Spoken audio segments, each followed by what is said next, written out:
Today's question comes from Paul in Maitland, Florida. With the Fed raising rates, how high will rates go?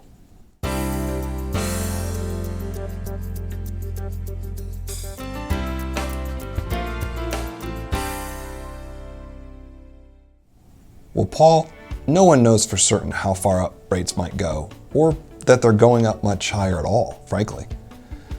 The rate increases by the Federal Reserve, the Fed, are for the federal funds rates. This is the rate that banks, credit unions, and other institutions charge each other for overnight loans.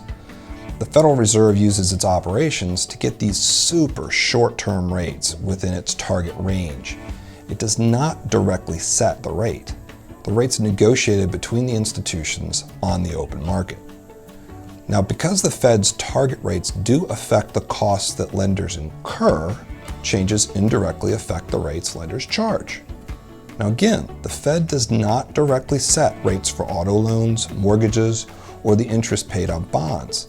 Those rates are determined on the open market, which means often there's a disconnect between the Fed's action and what people might think interest rates would do. For instance, the Fed announced that it would raise its target 0.75% on June 15th.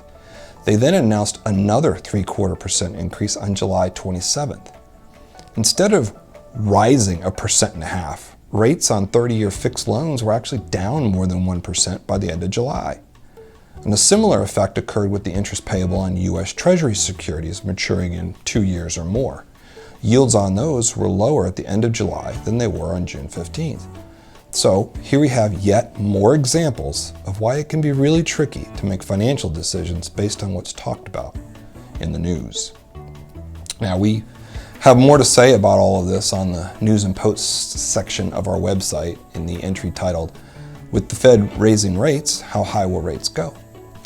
Also in that post, we've got more Q&As that we produce for various publications on a variety of topics and a few news items to share. As always, if you have any questions, please contact us. We'd love to hear from you.